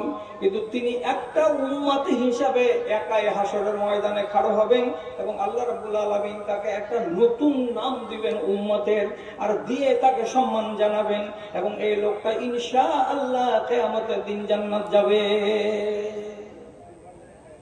দিন খুঁজে বেরিয়েছেন, আর আমি দিনকে বিক্রি করে বেড়াচ্ছি। এটা তো আমার তফাৎ। কবে জ্ঞান হবে আপনার? ভালো করে কথাগুলোকে একটু কান দিয়ে শুনেন। যদি বলেন বেয়াদব মনকে বাঁধতে পারছি না, বেয়াড়া মনকে কাবু করতে পারছি না, কাবু করতে না পারতে গেলে কিছু লক্ষণ আছে, সেগুলোকে যদি হাতে করেন ভালো হবে দিনটা, ভালো হবে জীবনটা, ভালো হবে ব্যবহারটা। কি বলছি কথাটা শুনেন। আপনার যৌবনকালের কোন ছবি আছে আপনার? যদি বলে হ্যাঁ আছে, ছবিটাকে বের করেন আর নির্জন ঘরে যান, ছবিটাকে টেবিলের উপরে রেখে দেন আর হাতে একটা আয়না নেন। আয়না নেওয়ার পরে নিজের চেহারাটা, এখনকার যেটা চেহারা, সেটাকে একবার আয়নাতে দেখেন, আর একবার বাম দিকে ছবিটাকে একবার ওর দিকে তাকান। এটাও আপনি, আর আয়নাতে যেটা ভাসছে এটাও আপনি। আপনাকে তখন এই ছবিগুলোকে দেখে দেখে ফয়সালা করতে হবে, আর 8টা থেকে 10টা প্রশ্ন তৈরি করতে হবে। কি? 1 নম্বর, দাঁতটাকে এমনি করে খুলবেন, দেখা যাবে সাইডের দুটো দাঁত ফাঁকা। যৌবনকালে কিন্তু সামনের দাঁতগুলো ঝরে পড়েনি, টনটনে হয়েছিল। আপনি বলবেন, আহারে আমি তো এই লোকটা, সেদিন তো দাঁতগুলো কত টলটল করছিল, আজকে দাঁতগুলো আঁকা বাঁকা হয়ে গেছে এবং দুটো ঝরে পড়ে গেছে, দাঁতটা ফাঁকা হয়ে আছে। চামড়াগুলোকে দেখেন, আহারে এটা 25 বছর বয়সের ছবি, চামড়াগুলো কত টলটলে হয়ে আছে, কত সুন্দর গ্লেজ আছে চেহারায়। আর আজকের দিনে কপালে কুচি লেগে গেছে, গালে কুচি লেগে গেছে, আর আজকের চেহারাটা সেই চেহারাটার সাথে কোনো মিল নাই। সেদিনকার দাড়িগুলো ছিল কালো কুচকুচে, আজকের দাড়িগুলো সবটি হয়ে গেছে সাদা। তারপরে আপনি বলবেন, এই চেহারাটাতে যে চোখ দেখা যাচ্ছে, এই চোখে কত পাওয়ার ছিল। 3 কোষ দূর থেকে, 1 কিলোমিটার দূর থেকে, 50 মিটার দূরে থেকে কোন মানুষকে দেখেছি তো বলে দিয়েছি এটা অমুক আসছে। আর আজকের দিনে 15 হাতের দূরে যদি একটা কোনো লোক থাকছে, আমি বলতে পারি না যেটা আমার ভাই এলো না এটা আমার মামা এলো, তাহলে ওটাই চোখ আছে, কিন্তু চোখে সেই পাওয়ার নাই। চেহারা বদলে গেছে, দাঁত পড়ে গেছে, কানে শুনছি অনেকটা কম, মগজে যেগুলো বুদ্ধি আছে, বিবেক আছে, জ্ঞান আছে, সেগুলো কিন্তু অনেকটা বাটা পড়ে গেছে। আগের মতো তাজা বুদ্ধি এখন নেই। তো মানুষ তো আমি ওইটাই, তাহলে এমনটা কেন হলো? শেষের বেলায় আপনি নিজে তখন ফয়সালা করে নেবেন। কি বলে? কবরে যাওয়ার সময় হয়ে গেল। কেন? আল্লাহ তাআলা নিজে বলছেন, ওমান নুআম্মিরহু ওমান নুআম্মিরহু নুনাক্কিসুহু ফিল খালকি আফালা ইয়াকিলুন। যে কোনো মানুষকে মরণ দেওয়ার আগে আমি তাকে 1.5 বছরের শিশু যেমন ছিল তেমনি আবার 1.5 বছরের শিশুর মতো বানাবো, বানিয়ে আমি তাকে কবরে নিয়ে যাব। আপনি বলবেন 1.5 বছরের শিশু কেমন করে হয়? 1.5 বছরের শিশু যেমন আকেল থাকে না, আপনার তেমনি আকেল থাকবে না। 1.5 বছরের শিশু শুধু কান্না করতে জানে আর হাসতে জানে, কথা বলতে জানে না। তেমনি আপনি যদি পারবেন তো কাঁদতে পারবেন, আর আপনি যদি পারবেন তো হাসতে পারবেন। বেশি কথা আপনি বলতে পারবেন না। 1.5 বছরের শিশু একাই যেমন দাঁড়াতে পারে না, তেমনি আপনার বয়স যখন হয়ে যাবে আপনি একাই চলতে পারবেন না, পা থরথর করে পড়ে যাবেন মুখের ঘরে। 1.5 বছরের শিশু যেমন পিশাব করে দেয় কাপড়ে, পায়খানা করে দেয় কাপড়ে, তেমনি আপনিও যেদিন বয়সপ্রাপ্ত হয়ে যাবেন তখন আপনিও নিজের কাপড়ে পিশাব করে দেবেন, আপনার খেয়াল পর্যন্ত থাকবে না। পরিস্থিতিটা এমন দাঁড়ালো, শুধু সাইডে থাকবে আপনার 5 ফিট 5.5 ফিট, কিন্তু বুদ্ধি আর বিবেক আর চলনগুলো সব 1.5 বছরের বালকের মতো হয়ে যাবে। তারপর আল্লাহ রাব্বুল আলামিন বলছেন, তোমাকে ওই হালাতে নিয়ে যাওয়ার পর আমি তোমাকে কবরে নিয়ে যাব। এবার আপনি ফয়সালা করেন। চোখের জ্যোতি কমে গেছে, কানের ক্ষমতা কমে গেছে, বিবেক বুদ্ধি কমে গেছে, চুল দাড়িগুলো সব সাদা হয়ে গেছে, তাহলে তো ঠিক আমি এগিয়ে চলেছি কোথায়? তো আমার শেষ মঞ্জিলের দিকে।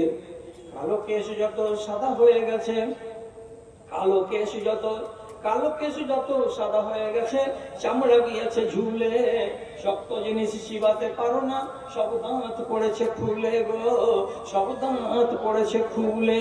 দর্পণে এবার আল্লাহকে আঁকো, দর্পণে এবার আল্লাহকে আঁকো, তুমি পরকালে পাবে জয়। জীবন দুয়ারে জমে শেখারো, আর এদিক ওদিক নয়। জোশ ছেড়ে দিয়ে হোশ দিয়ে করো, মনে অনুতাপ আর ভয়, মনে অনুতাপ আর ভয়। আক্কেল ফিরে আসবে, বদবুদ্ধিটি পালাবার চেষ্টা করবে। যদি বলে নিয়ে তো হবে না, ভিতর মরে গেছে, তাহলে আপনাকে আর একটা কাজ করতে হবে। সেটা কি? কোনো একবার দিনের বেলায় একা একাই বাড়ির পাশে যদি বড় কবরস্থান থাকে, কবরস্থানে যেতে হবে। যেগুলো তাজা কবর সেগুলোকে দেখতে হবে, যেগুলো পুরানা কবর সেগুলোকে দেখতে হবে। তার মাঝখানে নিজের বাপের কবরটাকে খুঁজে বের করতে হবে, নিজের মায়ের কবরটাকে খুঁজে বের করতে হবে।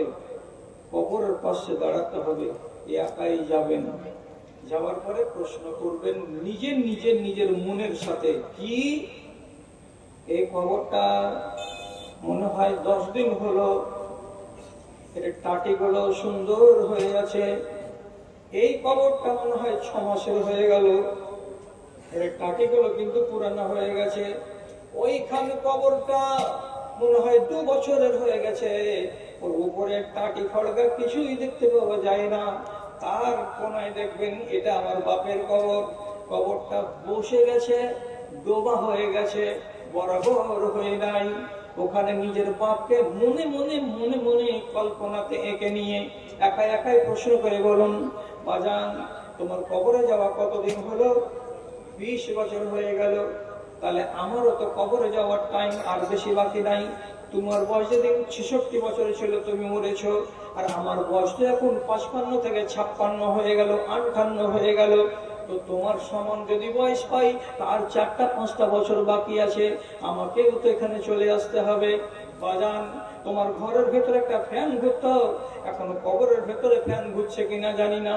তোমার ঘরখানার ভেতরে একটা মশা মাছি থাকতো না, সুন্দর একটা মশারি টাঙিয়ে দেওয়া হতো, আরাম করে তুমি ঘুমাতে। এখন তোমার কবরের চারিদিকে মশা মাছি উড়ে বেড়াচ্ছে, তোমার কষ্ট হচ্ছে নাকি বাজান বুঝতে পারি না। আব্বা তোমার বুকের সামনে কবরটা যে ধসে বসে গেছে, এতটি মাটি যে বুকের উপরে চাপা পড়ে গেছে, তোমার শ্বাস নিতে কষ্ট হচ্ছে নাকি, তোমার মনটার ভেতরে ব্যথা হচ্ছে নাকি, কিছু বুঝতে পারি না বাজান। 10 রকমের প্রশ্ন করবেন, আর কবরগুলোকে ভালো করে চোখ দিয়ে দেখবেন। দেখার পরে সেখান থেকে আধা ঘন্টা সময় কাটিয়ে বাড়ি আসবেন। মনটা বড্ড বিষণ্ণ হয়ে আসবে, মনটা বড্ড ভারী হয়ে আসবে। আর কবরকে দেখে যদি মন ভারী হয়, রাসূলুল্লাহ বলছেন তোমার তকদির ভালো। বেয়ারা মনকে ভালো করার জন্য ওষুধ কি বললেন নবীজি? কবরকে দেখতে যাওয়া। কবর দেখেন তো পরিস্থিতিটার অনুকূলে আসবে, আপনি ভালো হবেন। ভাইরে অনেক উপায় আছে, সেগুলো উপায় বলতে বলতে জীবন ক্ষয় হয়ে গেল, বয়স শেষ হয়ে গেল, কিন্তু আমি আমার জাত ভাইকে সোজা পথে টেনে আনতে পারলাম না। দাদা রাগ যদি না করেন, তাহলে বুঝার কথা আপনাকে বলছি। কোরআন মাজিদে সূরা ইনশিকাক বলে একটা সূরা আছে, ওই সূরাটার ভেতরে আল্লাহ রাব্বুল আলামিন কসম খেয়েছেন। কি বলে কসম? ফালা উকসামু বিশফাকে, লাল সূর্যের আমি কসম খাচ্ছি। সূর্য কখন লাল হয়? ডুবার সময় আর উঠার সময়। আল্লাহ তাআলা উঠার সময় লাল সূর্যের কসম খাচ্ছেন কেন? পূর্ব আকাশে যখন সূর্য উঠবে তার আগে দেখবেন পূর্ব আকাশটা লাল হয়ে থাকবে, এটাকে বলা হয় লালি। এই লালির কসম খেয়ে আল্লাহ তাআলা বলছেন, আমি তোমাদেরকে বলছি একটা ন্যায্য কথা শুনো। সেটা কি? পূর্ব আকাশে যে লাল হয়ে দেখা যায়, সেই লালির কসম। এতে কি হবে? সূর্যের সাথে আমার জীবনের আপনার জীবনের 100 ভাগ মিল আছে। আপনাকে সবক দিবেন আল্লাহ তাআলা, তার জন্য সূর্যের কসম খাচ্ছেন আর সূর্যের লালির কসম খাচ্ছেন। এর মানে প্রথম যখন সূর্যটা উঠবে তখন লাল টুকটুকো হয়ে উঠবে। সবাই বলুন, প্রথম সূর্য যখন পূব আকাশে উঠবে তাকে তো আমরা দেখতে পারি, হ্যাঁ, মাথার সামনে যখন থাকে তাকে দেখতে পারি না। প্রথম সূর্যটার রংটা কত আকর্ষণীয়, লাল হয়ে উঠলো, তাকে দেখতে পাচ্ছি। আপনার জীবনটাকে মিলান, আপনি কয় বছরের? বলছে আমি এখন 2 বছরের। যেমন আপনি সূর্যটা ছিল নতুন হয়ে ওঠা, তাকে দেখতে মন চায়, ভালো লাগে, পুরো আকাশটা লাল তো কত মনটা জুড়িয়ে যায়। তেমনি আপনি যখন 2 বছর বয়সের ছেলে ছিলেন তখন আপনাকে দেখে আপনার মায়ের মন জুড়িয়েছে, বাবার মন জুড়িয়েছে, ওটা গ্রামবাসীর মন জুড়িয়েছে। এমনকি ট্রেনে করে যদি আপনার মা আপনাকে কোনো জায়গায় নিয়ে গেছে তো যারা আপনার ট্রেনের পাশে সিটে বসেছিল তাদেরও মন ভালো হয়ে গেছে আপনার চেহারাটার দিকে দেখে। তারপর যখন বেলা 10টা হলো, সূর্যের তাপ বেড়ে গেল, আপনার বয়স যেদিন 15-16 হলো, এখন আপনার জ্ঞান গরিমা এবার বেড়ে গেল। তারপরে সূর্য যখন মধ্য আকাশে চলে এলো তখন তার তাপকে কে সহ্য করে? এত তাপ, গাছ গাছড়া, নদ নদী, পাহাড় পর্বত সেই তাপকে সহ্য করে এবং অনেকে কষ্ট পায়। আপনার যখন বয়স হয়ে যাবে 25 থেকে 30 বছর, তখন আপনি আছেন একবারে চরম যৌবনে। আপনার শক্তির কাছে কে লাগে? সূর্যের পাওয়ার যেমন যাহা ইচ্ছা তাহা করতে পারে, তেমনি আপনি 30 বছর বয়সের মানুষ, যাহা ইচ্ছা আপনি তাহাই করতে পারেন। তাই বলে খেয়ালটা তো রাখতে হবে। সূর্য যখন পশ্চিম আকাশে ঢলে যায়, আপনার বয়স যেদিন 50 চলে যায়, সূর্যের ঢলে যাওয়ার সাথে সাথে তার তাপ কমে যায়। তেমনি আপনার যেদিন 50 বছর বয়স হবে তখন আপনার তাপ কমে যাবে, আপনার পাওয়ার কমে যাবে, ক্ষমতা কমে যাবে। আল্লাহ রাব্বুল আলামিন বলছেন লালটাকে স্মরণ করো, তার মানে সূর্যকে তোমরা নিয়ে ভাবো। তার কিছুক্ষণ পরে যখন সূর্যটা ডুবতে যাবে তখন আবার পশ্চিম আকাশে লাল হবে। তার মানে এটা কি? এই যে ডুবছে আর ডুবার আগে যে আবার লাল হয়ে গেল, এর মানে হলো আপনার যৌবনটা, জীবনটা শেষ হয়ে গেছে। এবার আপনার কবরে যাওয়ার পালা। কবরে যাওয়ার আগে মানুষ কিছুদিনের জন্য সুস্থ হয়ে যায়, মানুষের খানা বেড়ে যায়, মানুষের কথাবার্তা বেড়ে যায়, দেখে মনে হবে আগে যেমন ছিল এখন 70 বছর বয়সে, 60 বছর বয়সে এখন এমনও হয়ে গেছে, এইরকমটা হয়ে যায়। তারপরে 15-20 মিনিট পরে সূর্যটা যখন ডুবে যায় তখন তাকে আর দেখতে পাওয়া যায় না। আপনি যেদিন মরে যাবেন আপনি ডুবে গেলেন, আপনাকে আর দেখতে পাওয়া যাবে না। ডুবে গেছে কিন্তু লাল বাকি আছে। আপনাকে কবর দিয়ে দিয়েছে, লাল বাকি আছে। কেমন লাল বাকি আছে?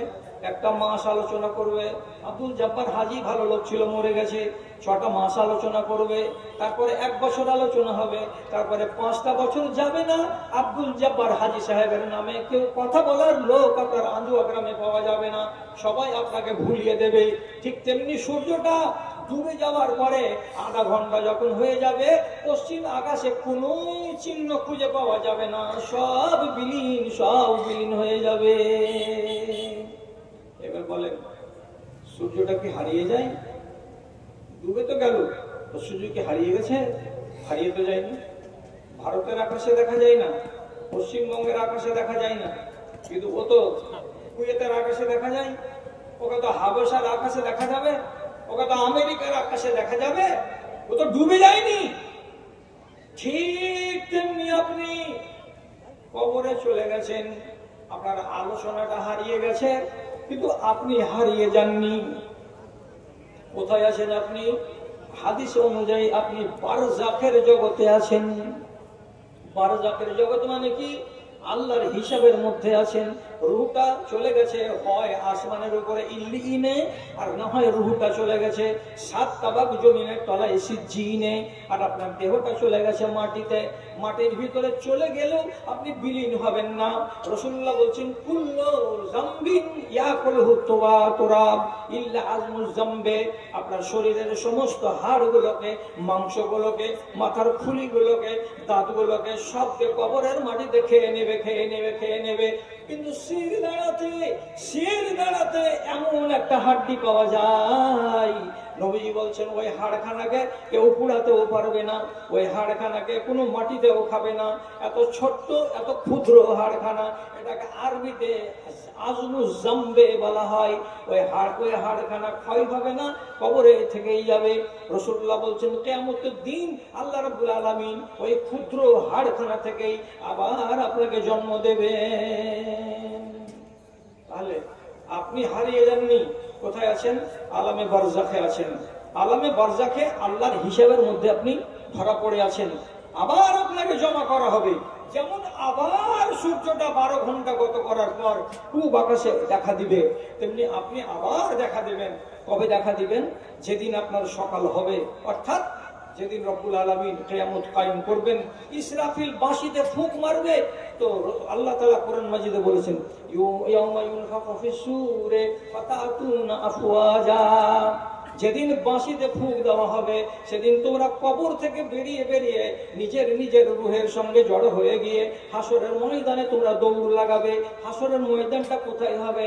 রাসূল কারীম সাল্লাল্লাহু আলাইহি সাল্লাম বলেছেন হাসরের ময়দান হবে এখান থেকে পশ্চিম দিকে সিরিয়ার মাটিটাকে।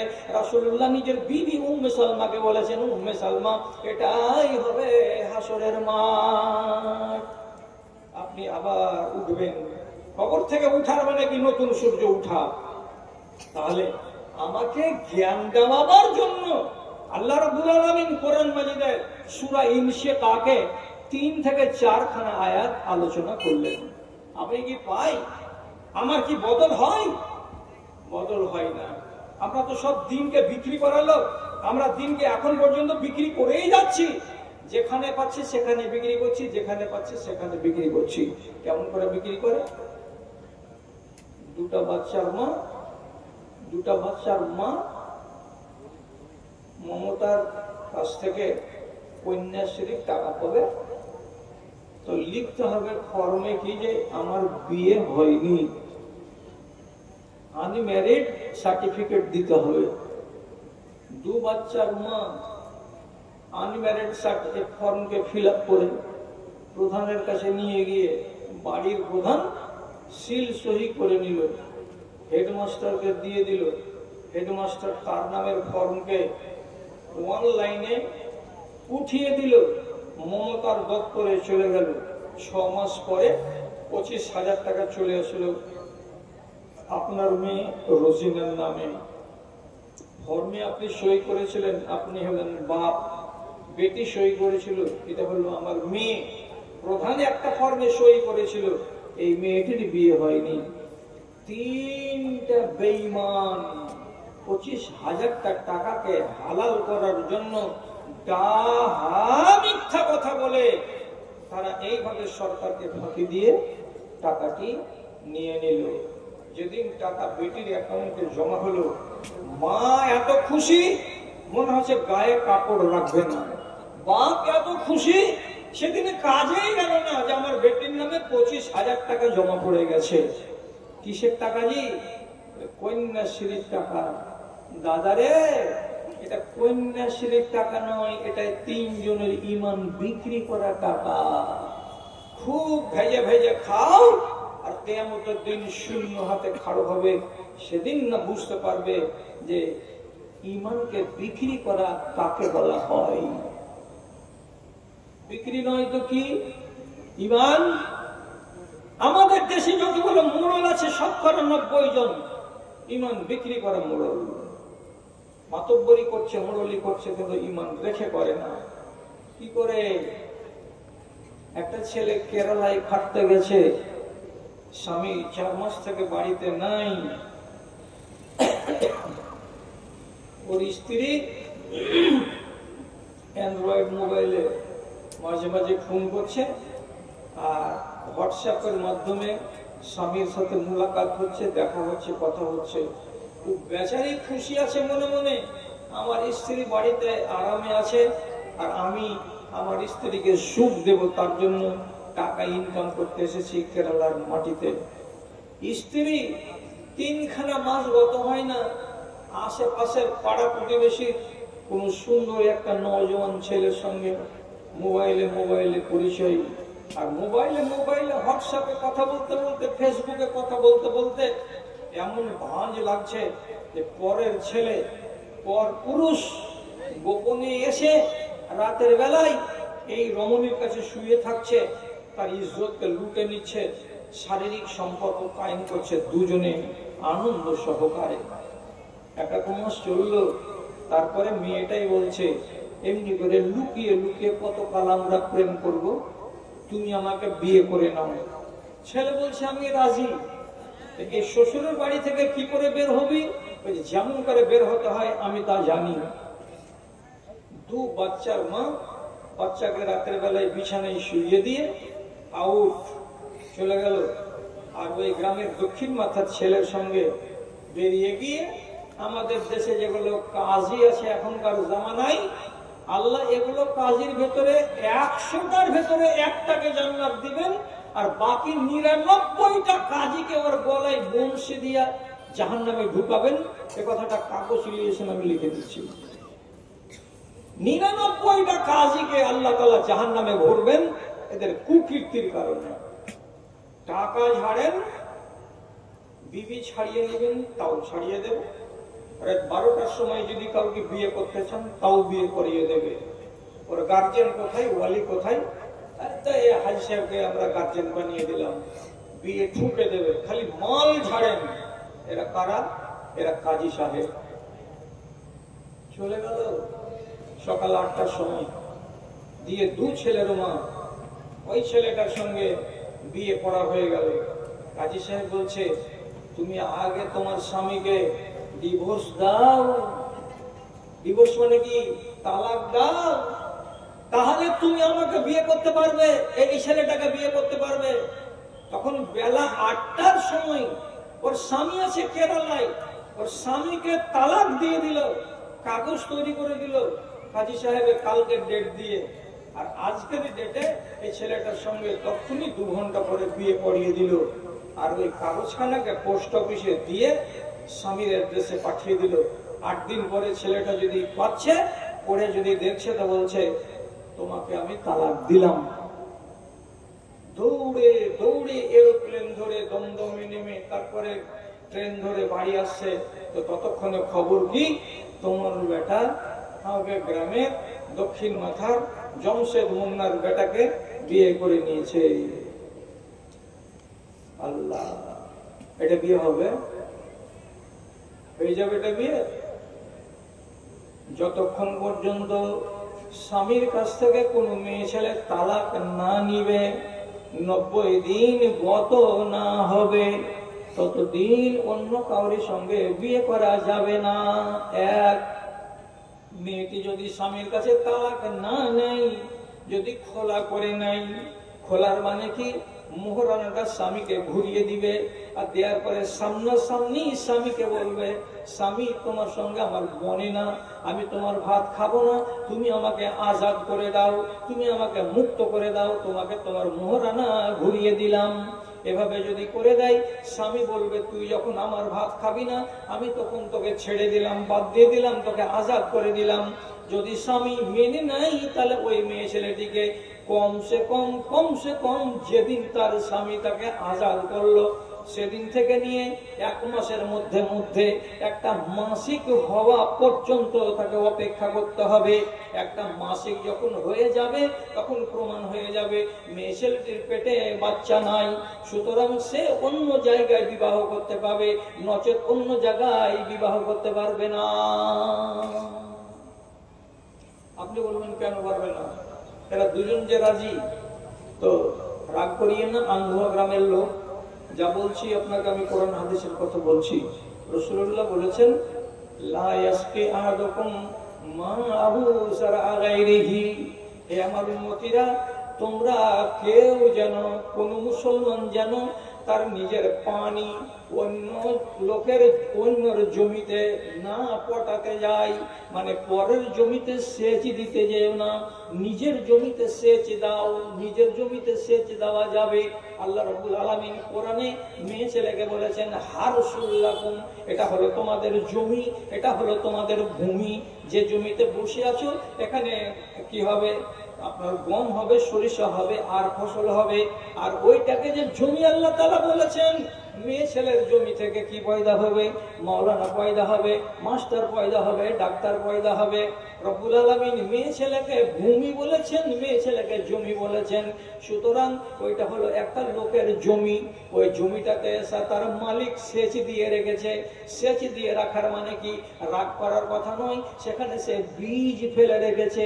বীজ দিয়েছে কেন? ফসল হবে এই জন্য। পরের জমিতে সেচ দিও না, ওই জমিতে সেচ দেওয়া আছে। কার জমিতে সেচ দেব? যেদিন প্রমাণ হয়ে যাবে যে এই জমিটা পরের নয়, সেদিন তুমি সেখানে সেচ দিতে পারবে। কবে হবে এইটা? আপনাকে কি শিখালাম? তালাক যদি হয় তো 90 দিন বসে থাকতে হবে, আর খোলা যদি হয় 1 মাস দাঁড়াতে হবে। তারপর যদি দেখা যায় যে 1 মাসের পরে মাসিক হলো না, তাহলে ওই মেয়ে ছেলে বিয়ে করতে পারবে না। কেন পারবে না? ওর স্বামী ওকে খোলা দিয়ে দিয়েছে, ঠিক, কিন্তু ওই স্বামীর যে বিছন ফেলা ছিল জমিতে, সেই বিছন কিন্তু বহাল হয়ে গেছে। তার মানে পেটে বাচ্চা আছে। যতদিন বাচ্চা দুনিয়াতে না আসবে ততদিন তুমি পর পুরুষের কাছে যেতে পারবে না। বুঝে যাচ্ছে কথা? আচ্ছা, এবার এটা কেন বললাম? আমার মনে হয় শতকরা 95টা ছেলে জানে, আর শতকরা 95টা মেয়ে জানে যে এইভাবে করাটা জায়েজ নয়। কেন নয়? হালাল বংশ হারাম হয়ে যাবে। কেমন হারাম হয়ে যাবে? স্বামী আছে বিদেশে, লুকিয়ে তুমি কোন ছেলের সঙ্গে নাজায়েজ কাজ করে নিলে, তোমার পেটে বাচ্চা ঠেকে গেল। 1 মাসের পেট কেউ বুঝতে পারবে না। 1 মাস পরে স্বামী এলো, মেলামেশা হলো, বুঝতে পারলো না যে আমার স্বামী না আমার স্ত্রী গায়ে ভারী। স্ত্রী ধরা দিল না, আমার পেটে যে বাচ্চা এসেছে এটা আমার স্বামীর না, এটা বাইরে থেকে আমি এনেছি। ও জানে, কিন্তু বলতে গেল না। ঠিক আঙুলে গুনে 8 মাস, 8.5 মাস, 9 মাস পরে বাচ্চা ভূমিষ্ঠ হবে। স্বামী মনে মনে খুশি, আমার স্ত্রীর পেট থেকে একটা বেটা হয়েছে। আমার বাড়ি এসে সালে মুড়ে এমনি করে কোলে করে নিয়ে বেটাটা বলবে, ওরে আমার বাপরে, ওরে আমার ধন রে, ওরে আমার কলেজা রে। কিন্তু এই ধন, এই কলেজা তোমার জন্ম দেওয়া নয়। আর তোমার স্ত্রী চলে গেছিল অন্য কাউরি কাছে, তোমার অবর্তমানে গিয়ে অন্য ছেলের কাছ থেকে বীজ নিয়ে পেটের ভেতরে বাচ্চা তৈরি করে নিয়েছে। তুমি বলছো এটা আমার বাচ্চা। এবার দেখা যাবে লোকটাও জানতে পারলো না, জীবনে কোনো মানুষের সামনে ভেদ খুললো না, এভাবেই থেকে গেল। স্ত্রীটাও একদিন ভুলিয়ে দেবে, আর 5টা ছেলের ভেতরে এটাও একটা ছেলে। যদি কখনো জিজ্ঞেস করে, আরে ম্যাচ বলে বেটাটা একটু রং গাঢ় কেন রে, যদি এরকম স্বামী স্ত্রী মিলে গেলে গল্প করে, এটা ছেলে ধলো, বেটিটা ধলো, এটা এত ফর্সা উজ্জ্বল, আর হারে 3 নম্বর ছেলেটা একটু ময়লা ঝয়লা হয়ে গেছে, স্ত্রী কি জবাব দিল? কে জানি, হয়তো তোমার বংশে কেউ এরকম কালো টালো আছে। রাসূল তো হাদিসেও বলেছে যে তোমার বংশের যদি 7 ধারাতে কোনো এক জায়গায় কালো মানুষ থাকে, তো তার জের চলে আসতে পারে, তোমার আওলাদের ভেতরে একটা কালো হয়ে যেতেই পারে। স্ত্রী বুঝিয়ে দিল কানার মতো করে, কি তোমার বংশ হয়তো কেউ কালো কালো ছিল, তোমার বাপেরা নেই, তোমার বাপের বাপেরা কেউ একটা মিলে কালো হয়ে গেছে।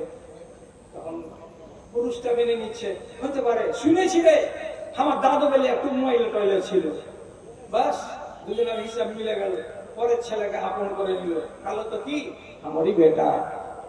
বংশ শেষ, বংশটা শেষ। কার কারণে?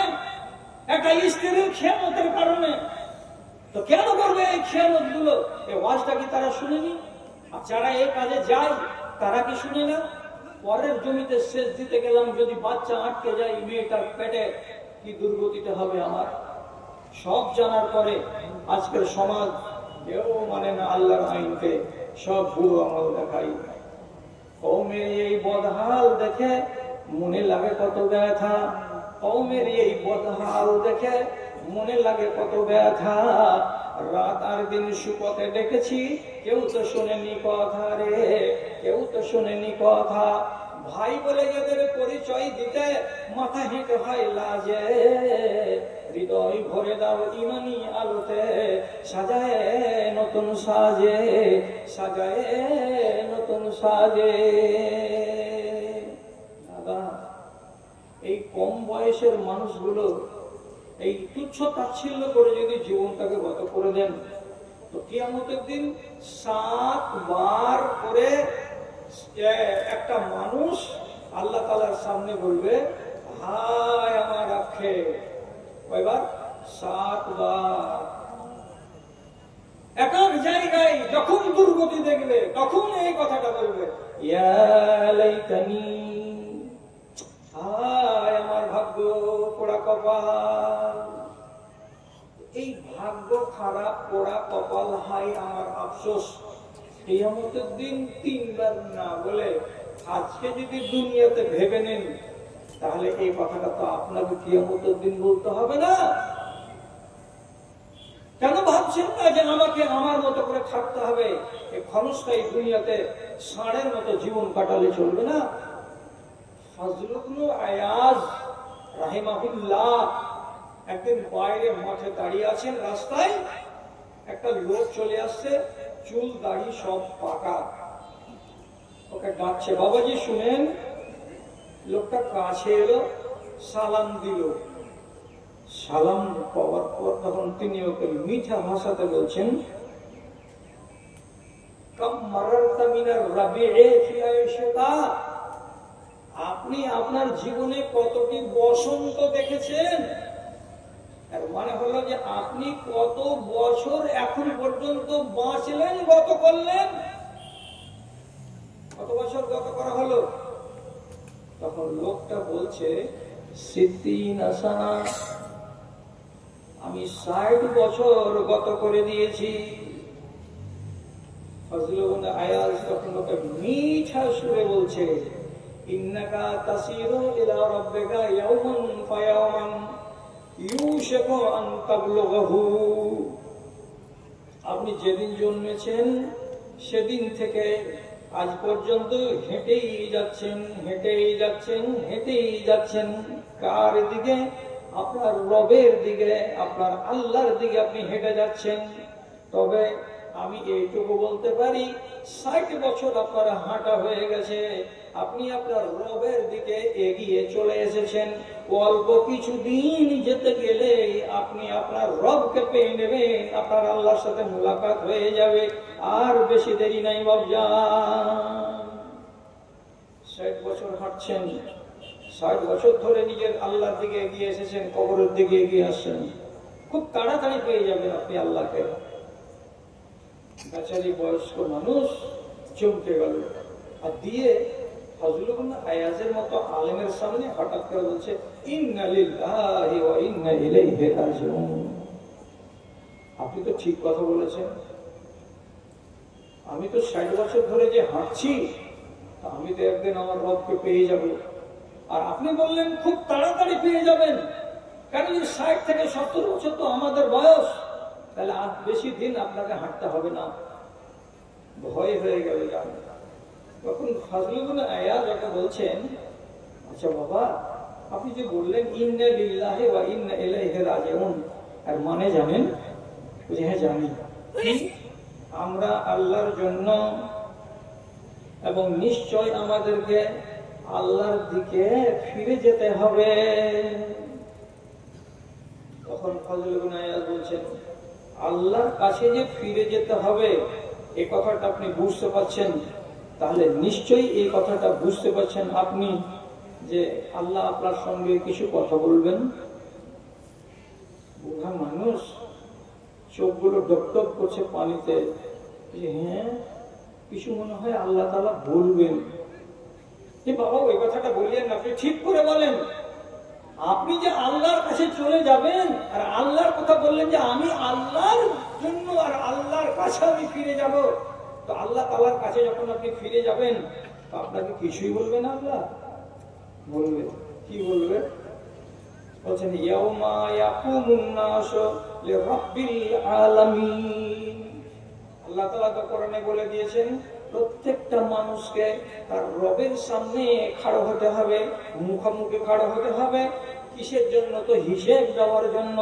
তো আপনাকে আল্লাহ তাআলা কিছু হিসেব বলবেন, কোন কথা আপনার কাছে শোধাবেন, কয়টা প্রশ্ন করবেন আল্লাহ আপনাকে। আপনি কি প্রশ্নগুলোর জবাব দেওয়ার জন্য তৈরি আছেন বলেন তো? বেচারি থরথর করে কাঁপছে, কোনটা প্রশ্ন করবেন আল্লাহ, আর আমি জবাব দিতে পারবো কি পারবো না, কি হবে তখন আমার যদি জবাব দিতে না পারি।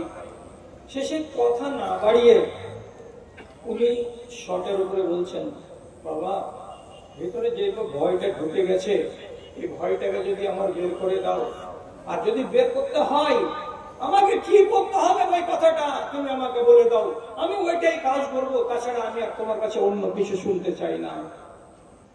তখন তিনি বললেন, লাউ সালহা মা বাকিয়া মিন হায়াতিকা ফালা ইউসআলু মা মাযামিনকা।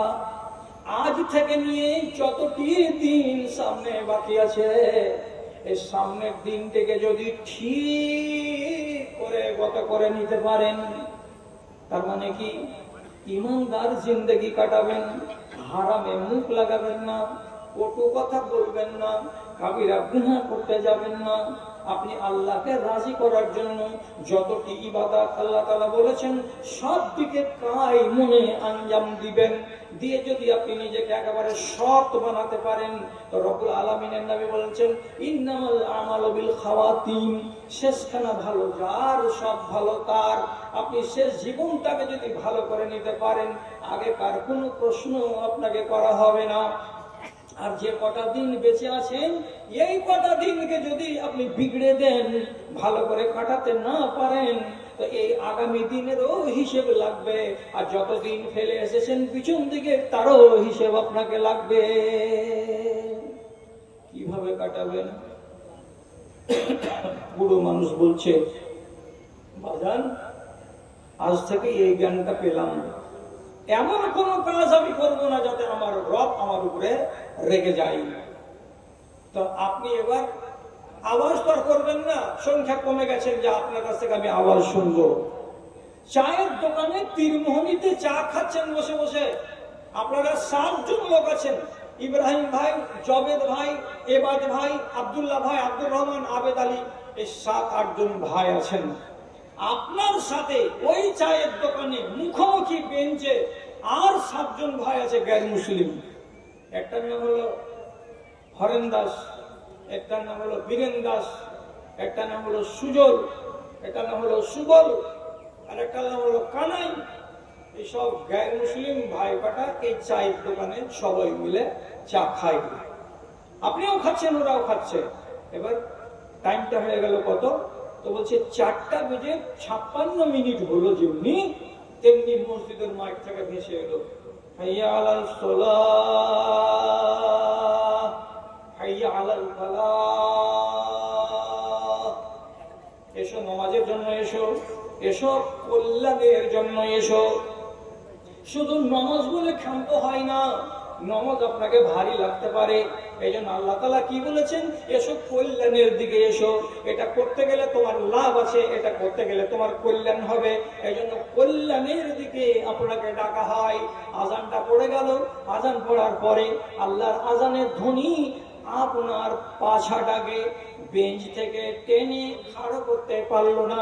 আপনি খাড়ো হলেন না।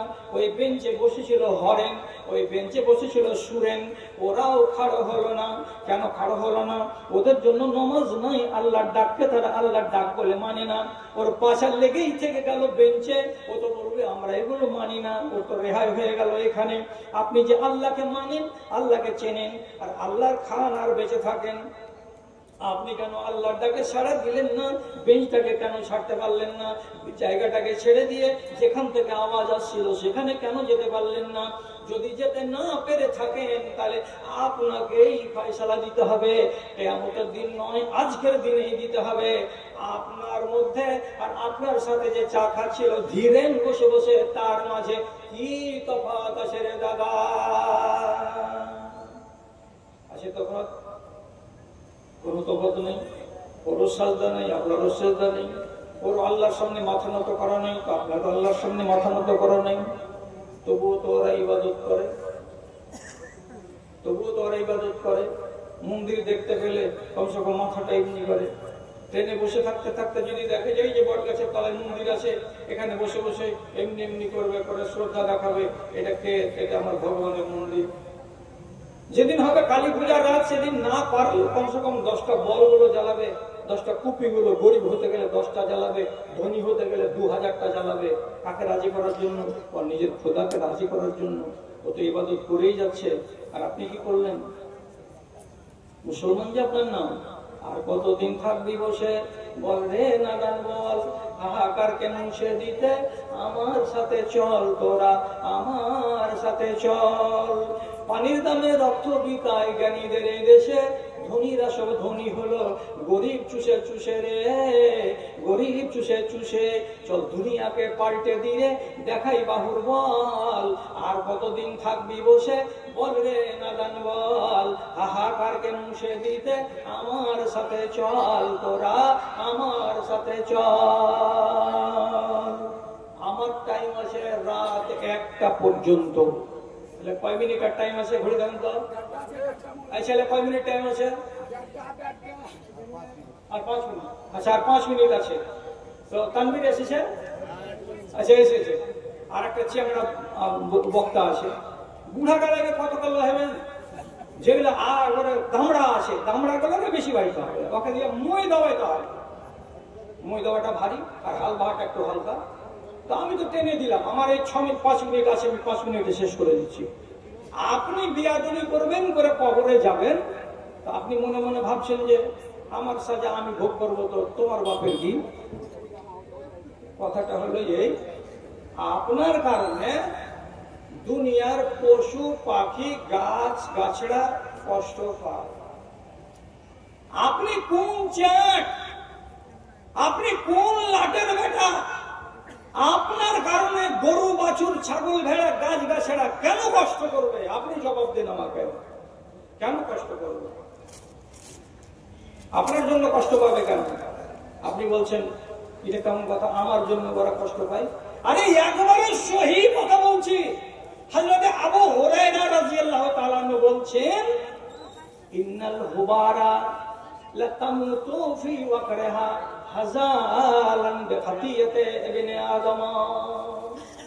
ছোট ছোট পাখিগুলো, এত বড় বড় পাখিগুলো নিজের বাসাতে বসে বসে কষ্ট পাচ্ছে। কেন কষ্ট পাচ্ছে? পানি হয় না। আষাঢ় মাস চলে যাচ্ছে, শ্রাবণ মাস চলে যাচ্ছে, পানি হয় না, পানি হয় না। এই আবলা জানোয়ার গুলো, আবলা প্রাণীগুলো কষ্ট পাচ্ছে। আল্লাহ তাআলা বলছেন কেন পানি দিই না? নবীজি হাদিসে বলছেন আদমের বেটাদের গুনাহের কারণে আল্লাহ রাব্বুল আলামিন বলছেন পানিকে আটকে রেখে দেই, আমি পানি দিতে যাই না। তারপরে রাসূলুল্লাহ বলছেন কি, লাউলাল বাহাইম লামা তুমতিরু, যদি দুনিয়াতে এই 4 পায়ের জানোয়ার গুলো না হতো, যদি দুনিয়াতে এই ছোট ছোট পশু পাখিগুলো, কিড়া মাকুড়া গুলো না হতো, তাহলে তোমরা জীবনে কোনোদিন পানি পেতে না। তুমি হলে একজন ব্যভিচারী, আর একজন হলো সুদখোর, আর একজন হলো মদখোর, আর একজন হলো মাগিবাজ, আর একজন হলো লম্পট, আর একজন হলো বাপের জমিকে মেরে খাওয়া, আর একজন লোক হলো নিজের বোনের জমিকে মেরে খাওয়া, আর একজন লোক হলো গীবতকারী, আর একজন লোক হলো পরনিন্দাকারী। সব পাপে ডুবে থাকা মানুষগুলোকে রব্বুল আলামিন জীবনে পানি দিতেন না। কিন্তু নবীজি বলছেন পানি কেন দিই, কেন পাঠাই? তো ওদের জন্য দিই না, ওই দেশের মাটিতে যত পোকা মাকড় আছে ওদের কষ্ট দেখতে না পারার কারণে আমি দয়া করে তাদের উপরে পানি পাঠাই। যখন ওই পোকা মাকড়ের নামে পানি পাঠাই, তখন মানুষগুলো পানি পায়। পোকা মাকড় না হতে গেলে জীবনে তোরা পানি পাতি না। জি, এটা কথা কি শুনেছেন? এটা শুনেছে কেউ? শোনা কথা, এটা হাদিস কোরআনের কথা নয়। ভর্তিটি পাখি আছে, কেউ হ্যাঁ না বলেন তো? আছে জি? কোন দেশে বাস ছিল? একটা পাখি নাই, মাঠে উড়ে তো কি বলে, পাখিটার নাম হলো হট্টিটি। আরে এটাও যদি না বুঝো তো হাটিমা টিমটি বুঝো। এটা বুঝে না? হাটিমা টিম টিম, তারা মাঠে পড়ে টিম, তাদের খাড়া দুটি সিং, তারা হাট্টিমা টিম টিম। বাচ্চা ছেলেকে পড়ে। এই পাখিটা যখন আকাশ গর্জিবে জোরে, ওর চরিত্র হলো কি, এই সোজাভাবে উঠতে উঠতে যেমনি বিজলি চমকাবে তেমনি দুটাকে ওপর দিয়ে পড়ে, উঠতে উঠতে ফের সোজা হয়ে যাবে। কি বলতে চাই? তো বললাম যে এটা কোরআন হাদিসের কথা না, এটা দুনিয়ার কথা। ও বলতে চাই যে শুধু শুধু বাজনা বাজায় না যে আল্লাহ পানি দাও, পানি লাগবে, পানি লাগবে, পানির জন্য কষ্ট পাচ্ছি, দেরি করবো না, করিও না আল্লাহ, একটু পানি দাও আল্লাহ, তুমি পানি দাও। গরুতে পানি চাই, ছাগলে পানি চাই, ভেড়াতে পানি চাই, সবাই পানি চাই। যখন এই আবলা জানোয়ার গুলো পানি চাই, আল্লাহ রাব্বুল আলামিন বলছেন পানি অদমের গুনার দিকে আর আমি তাকাই না, ওদের দিকে দেখে পানি নাজিল করি, তখন তোমরা উপকৃত হও। আরে শেষ, আরো 2 মিনিট আছে। কি আছে? যখন কোন শয়তান মরে যায়, দুর্দান্ত মরে যায়, মদখোর মরে যায়, লম্পট মরে যায়, তো মরার সাথে সাথে রাসূলুল্লাহ হাদিসে বলছেন ওই এলাকার যত ভেড়া, ভেড়ি, গরু, কুকুর, ছাগল, বিড়াল, হাতি, ঘোড়া আছে সবাই খুশি হয়ে যায়, সবাই খুশি হয়ে যায়। আর ওরা একজন আরেকজনকে বলে, এই থামবা। আরেকটা গরু বলছে, কি বলছি? বলছে শুনিসনি, দক্ষিণ মাথার ওই যে মদখোর হারামি জমশেদের বেটা লুটে ছিল না, মরে গেছে। ইও খুশি, যাকে খবর দিল এও খুশি। একটা কুত্তা যদি যায় তো ও নিজের জাত ভাইকে ডেকে দেবে। আরে দক্ষিণ মাথার মুখের বেটা লুটু ছিল না, ও হারাম করে মরে গেছে।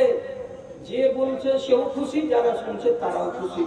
আপনি বলবেন মৌলভী সাহেব হাদিসটাকে তুমি পেট থেকে বানালে নাকি? না, জামাতাল ফাজির ইস্তারিহু মিনাল আনাম ওয়া তাওয়াব্বু ওয়াল আশজার। যেদিন ফাসিক মরে যায় সেদিন দুনিয়ার গরু বাছুর ছাগল ভেড়ারা খুশি হয়ে যায়। তোরা কেন খুশি হলি? তোদের কোন লাভ হলো, লোকসান হলো রে? তো একটাই মাত্র কারণ হলো এই হারামখোর লুটুর কারণে আসমান থেকে পানি হচ্ছিল না, এই হারামখোর সবুরের কারণে আসমানের পানি বন্ধ ছিল। আর এই লম্পট গুলো মরে গেল তো ভালো হলো, এদের কারণে আর আমাদেরকে কষ্ট পেতে হবে না। মানো তো মানো না হয় পা দিয়ে সানো। আর ভাইদের, হিন্দু ভাইদের ধর্মের কথাতে লেখা আছে কি, मानो तो मैं गंगा माहू ना मानो तो बहता पानी, हरे हरे गंगे हरे हरे गंगे। मानो तो गंगा माँ আর না মানলে গঙ্গা নদী। যদি গঙ্গা বলে, গঙ্গাকে তুমি মা বলে মানো, আর পানিতে পানি খরচ করা যাবে না, অত পিসাব করা যাবে না। আর যদি না মানো, যেমন তাই করো। আমি আপনাকে এতটি কথা বললাম, যদি আল্লাহর হস্তে কথাগুলোকে হেফাজত করেন, শুকরিয়া। আল্লাহ আপনাদের কল্যাণ করুন, আমাদের কল্যাণ করুন। তবলিগি জালসায় যতটি কথা শুনলেন সেটিকে আপনি যদি হেফাজত করতে পারেন, তা আল্লাহ আপনাদের দুনিয়াতে আপনি কামিয়াব, আপনি আখিরাতে কামিয়াব। শেষের বেলায় একটা কথা, শুধু নামাজ পড়ে জান্নাত খুঁজলে হবে না, শুধু রোজা করে জান্নাত খুঁজলে হবে না, শুধু হালাল রুজি খেয়ে জান্নাত খুঁজলে হবে না। জান্নাতকে পাওয়ার জন্য 35টা ধাপ আছে, 35টা সিঁড়ি, 35টা সিঁড়ি আছে। এই 35টা সিঁড়িকে আপনি শিখে নেন, নিয়ে যেটাতে আপনি ভালো লাগবে সেটাকে শিখেন, সেটাকে আমল করেন। তার জন্য আমার মতো একটা খেপালেনা মানুষ আপনাদের কাছে 98 পৃষ্ঠার একটা কিতাব নিয়ে এসেছি। কিতাবটার নাম হলো জান্নাতে যাওয়ার উপায়। এই 100 পাতার বইখানি আপনাকে 30টা টাকাতে দিব। 35টা জান্নাতে যাওয়ার সিঁড়ির আলোচনা করা আছে 100 পাতাতে, কোরআন আর হাদিস দিয়ে। 30টা টাকা 3 কাপ চায়ের দাম। গেটের কাছে আব্দুল বাসির ড্রাইভার আছে। আপনার যার মন হবে একখানা কিতাব বাড়ি নিয়ে যাবেন, আপনি পড়বেন, আপনার বেটি পড়বে, আপনার বিবি পড়বে, সবাই পড়ে কামিয়াব হবে ইনশাআল্লাহ। পয়সাটা পানিতে যাবে না, আমি আপনাকে বদরুদ পূজা কথা দিয়ে গেলাম। এবার আপনারা সবাই ভালো থাকুন, সবাই ঈমান আমানে থাকুন, আল্লাহর হেফাজতে থাকুন, সর্বাঙ্গীন সুখ শান্তি আপনাদের জন্য আল্লাহ তাআলার কাছে কামনা করে নিয়ে আজকের মতো এখানেই ইতি। আল্লাহ হাফেজ। আসসালামু আলাইকুম ওয়া রাহমাতুল্লাহি ওয়া বারাকাতুহু।